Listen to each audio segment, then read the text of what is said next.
What's up, Tesla family? It's Ray J back with another video. And in this one, I want to break down what's happening with SPY, Tesla, and the broader markets. Just know that I am not a financial planner, so take nothing I'm saying as financial advice. So Tesla's holding this 420 area quite nicely so far. There's a good chance it tries to bounce back up if we could hold that support, looking at the current technicals on the 4-hour time frame and the daily. Now, we're going to break down some news real quick, then I'll talk about what's happening with Tesla stock. The first thing to remember is that the majority of shareholders have faith in Elon Musk, and they believe that Elon Musk will eventually turn things around for Tesla and in lots of European areas where the sales are down. Despite seeing the sales down over 50% in Germany and down quite a bit in Scandinavian countries, there's a lot of faith in Elon Musk, and the majority of shareholders have approved his pay package. Once again, it's a deal worth up to about $1 trillion over the next 10 years. That is some good news, at least for the company, because it incentivizes Elon Musk to stay with the company, and incentivizes him to continue to work hard and be our CEO, and the majority of Tesla shareholders support him and his endeavors. Now, with Elon Musk staying at the company, at least, based off what we're seeing, this has been very, very bullish news for the long term. But keep in mind that much of this news was priced in as Tesla already pumped so much approaching the shareholder meeting. And then we just ended up getting a rug pull right once the decision came out. It's kind of like the saying that goes, buy the rumors, sell the news. So Tesla sold off quite a bit on Friday, and now it looks like it wants to bounce because it wasn't just Tesla. The whole market sold off quite a bit and then started to show some signs of a bounce. I think there's a good chance that this could continue heading into Monday, and this might actually benefit Tesla. So historically, just keep in mind that when we see a lot of red on Fridays, Mondays tend to be green, about 52.63% of the time for Tesla. Tuesdays also tend to be one of the strongest days of the week. We're green most of the time on Tuesdays. And then we tend to see volatility at 1 p.m. and also around 3 p.m. Eastern Standard Time. So overall, there's a good chance that we do see an attempt to bounce.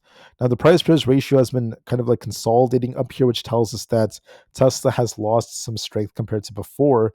I'm hoping that it tries to bounce again because Tesla is at some key supports where it could see some sort of bounce. Now, I don't think it's just going to be Tesla, but it's going to be with the broader markets, because what typically happens is that when the overall market kind of like drops, we tend to see Tesla follow the trend. And when Tesla bounces, it's typically going to bounce with the overall market. So it's the market that's moving in unison, which is also going to be dictating Tesla's price action. Meaning that when we look at SPY and the QQQ, there's a good chance these are going to be bouncing a bit higher once I show you guys some technicals. And if they bounce higher, this could be used to help Tesla go higher as well. It's going to likely help Tesla go higher because Tesla will follow the overall markets. I'm going to break down exactly why that is. So one of the things affecting the markets is going to be the news. Right now, let's make it very clear that there's not really much coming out for tomorrow. In terms of data, we basically have the 3 and 6 month bill auctions coming out at 11 o'clock a.m. and 11:30 a.m. Eastern Standard Time. So there might be some volatility then. Besides that, there's not really much else coming out. And then with this news involving the government shutdown, as of right now, some senators are claiming that there has been progress made over the weekend, but overall, there's no end to the government shutdown so far. It's still continuing. It is still perpetuating, and that's not the best of news so far, at least for everyday Americans. It's going to be affecting a lot of different services. President Trump also said on Friday that he wants to see most of the U.S. Senate just remain in Washington, D.C. until the shutdown has ended. He's saying this because the shutdown is causing a widespread impact on flights, food benefits, and lots of workers are just working without pay, unfortunately. So it's very tough to see that happening. And for now, we're going to see what happens as time goes on. But as of right now, we don't really have confirmation of the shutdown ending. We'll see if something comes out very soon. But another catalyst is going to be President Trump's tariffs. When it comes to President Trump's tariffs, the Supreme Court appears to be skeptical. President Trump is now reviving the concept of direct stimulus checks for Americans. But of course, this is going to depend on the Supreme Court rulings. So that's something else we're still waiting for, despite him saying that. So if the Supreme Court's rule against President Trump's tariffs, President Trump would have to use different powers to enact them. And he may even have to get congressional approval, depending on what the decision is and what power is granted to President Trump. So for now, the Supreme Court is just looking into the legality of his tariffs, and we're going to see what happens as time goes on. Besides that, this is what the earnings calendar looks like. There's not really much coming out for Monday, We have Monday.com and just a few more. Tuesday through Wednesday is going to be very, very quiet. It's nothing way too serious. But on Thursday, we have Walt Disney announcing their earnings. I think it's going to be one of the biggest ones for the week. And that's pretty much it. Very quiet earnings week. Now, the Fed, on the other hand, are doing something different. They're continuing to repurchase more treasuries. And in doing so, this is another sign that they're slowly easing up on policy to help stimulate things, at least very slowly. Now, why are they doing this? Well, one thing that just came out, there's some data that suggests that global inflation is slowing down. Of course, this does not necessarily mean that prices are going down. Inflation and prices are two different entities.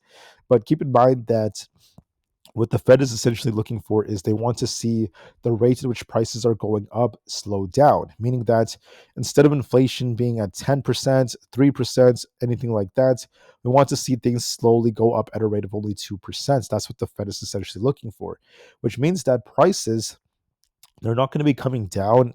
Obviously, it depends on the product. Some things could come down, like gas, but most things are just kind of like on a slow uptrend. And we're going to slowly see prices continuing to increase as time goes on. The Fed can't bring all prices down, but what they can do is slow down the rate at which prices go up with higher interest rates. And so far, data suggests that inflation is under control, at least from what we're being told. Now, of course, I don't fully trust every piece of data that comes out, but this is what data suggests. And this is what the Fed could once again use to gain confidence in their easing in policy, because inflation appears to not be the bigger problem. Instead, the Fed is more focused on the labor market, which is showing more and more signs of contraction. So as time goes on, we're going to likely see the target rate probabilities continue to go up because there's going to be a greater probability of us getting a cut because of this data. And that could be a temporarily bullish catalyst for the markets, especially with what's going on. On top of this, the market has a lot of fear right now. Extreme fear makes up the majority of sentiment. Momentum is at fear right now, as we're seeing a lot of sellers that have been stepping in. The put to call option ratio is at extreme fear, and the VIX is also at neutral, at least for now. What does this mean for the market moving forward? Well, honestly, guys, I would say that Tesla and the market are still holding up very nicely. And Tesla's trying to hold and form a base near our 200 EMA, which happens to be around 420. Also, know this about Tesla stock. When you look at Tesla stock historically, there was a time we dumped to 401, and since then we've been bouncing. Over here, for example, we touched 414, then we bounced. We touched 413 and bounced. And we also touched near 420 and bounced many times. So as we approach 412 to 420, we do love to bounce on Tesla stock. There's a very, very good chance that's going to be the case again. Now, we also have this resistance right here around the 440 area and also where this imbalance is at 443. So watch this very, very closely as time goes on. That's going to be very key for the way at which we end up moving. So be very, very patient and we'll have to see what happens. I think that Tesla will likely try to form a base here near 420, and there's going to be a nice rebound attempt for 440 or so. So watch that very closely. On the daily time frame, there's also a very, very good chance we try to rebound near 420. So keep that in mind as time goes on. We have this resistance to watch for right here. And then as long as we don't lose 420, we could attempt some kind of rebound. I think that we're forming a base near 420, and Tesla will attempt to rebound for 438 as soon as early next week. Not next week, this week, excuse me, for Monday or Tuesday. And if we break 438, we're looking for an attempt to fill the gap around 445. So please keep that in mind. That's going to be very key for how we end up moving. There's a very good chance we try to rebound, so just be very patient, and we'll see if that ends up being the case. On the 4-hour time frame, I also want to add that because we're holding our 200 EMA, there's a good chance we try to go a bit higher. We'll have to see what happens after here. This imbalance is also going to be acting as a magnet near 443, so there's a good chance Tesla pushes towards 440. On SPY and the other charts out there, just keep in mind that this also resembles a slanted head and shoulders, right over here. And this support right over here is where we're seeing SPY attempting to bounce from. So I think that on the 4-hour, as we're turning more bullish, and as we're getting more strength on the daily time frame, we're going to try to rebound back up towards our key EMAs. And on top of this, looking at the 4-hour time frame, we're going to attempt to push back up towards our EMAs over here. So I think that if you're bearish, you want to see us basically fail at 668. If that fails us, we could be looking for a bigger decline to 664. But as long as that holds, we're looking for an attempt for 675, and we'll see if we break or not. So watch that very closely. But as of right now, I think the odds favor an attempt for 675, and we'll see if we break resistance or not. As of right now, there's a good chance we push for 675, and we'll see what happens after that for a temporary move higher on the SPY chart. On the QQQ, I'm essentially seeing the same thing that's developing. The QQQ is also holding above that 602 area, and our key EMAs happen to be between 617 to 620. Right now, we're favoring that as long as we don't lose 605, we're going to be looking for a rebound back up towards that 617 to 620 zone. And we'll see if we break resistance or not. But as of right now, I see a temporary bounce that's coming based off the way we closed on the 4-hour and the daily time frame. So for now, there could be a small bounce to fill this gap, taking us back up towards that 620 mark. And I think that the QQQ is going for 670 to 620. As SPY and the QQQ try to bounce, there's a good chance that Tesla's going to be following the trend and is going to attempt to get back up to 440 very soon. On top of this, we also happen to have the IWM. This is looking a bit more bullish as we're making higher lows. We have resistance at 242. As long as we can try to break this, we're looking for an attempt for 244. Right now, there's a good chance we try to rebound and eventually try to push back up for 244, back up towards our key EMAs. On ES, we're also looking a bit more bullish. We're favoring 6781. If we break this, we're looking for 6800 as our potential resistance. As long as we don't lose any key support, I'm looking for a small rebound off this trend line, and I think this could take us back up towards 6800. So I would not be surprised if we slowly push for 6780 to 6800. Then we'll see if we break resistance or not, but there could be a temporary bounce likely coming. For NQ, I think the same thing is essentially going on. We have 25,265 that breaks, looking for 25,438 for a temporary move up. Then we'll see if we break resistance or reject from there, but there could be some temporary upside. On Bitcoin, we have a nice looking cup and handle like structure, and I think that Bitcoin is going to be likely try to retest this support, becoming resistance near 106,000. So the odds favor some upside for now. With the whole market attempting to bounce, I think that Tesla is going to consolidate in the 420s before it starts pushing for 440 very soon as the most likely possibility. But I want to see 420 hold just for confirmation. For Nvda, notice that on the daily time frame, Nvda came down and basically filled all these gaps. That's a good sign that Nvda wants to bounce. And on the 4-hour time frame, we're looking for an attempt for basically 193. If that's the case, we're looking to go even higher. I think 193 to 195 is coming for Nvidia. Aapl is consolidating between 272 and 26, and I think we likely consolidate as time goes on, but there could be a touch of 272 very soon. On Netflix, we're also trying to rebound. As long as we don't lose 1100, we're going to be favoring 1114. On MSTR, we're also favoring upside for 248.5 to 250 for a temporary move up. Celsius also has a nice rebound attempt to fill this imbalance, taking us back up to 45. Supermicro may also try to rebound back up towards 42.5 as their potential target. I think there is upside potential on this chart. On Palantir, we're going to be favoring 184 to 186 as our resistance, and we'll see what happens as time goes on. Rivian is also favoring some consolidation right here between 15.5 and 14.5 before it tries to go higher. So it might see some sideways price action like this before it attempts to go higher as well. But overall, it's still looking more bullish in terms of its trend. SoFi is favoring 28.94 to 20, to basically 30 as our potential target. I think we slowly push for 30.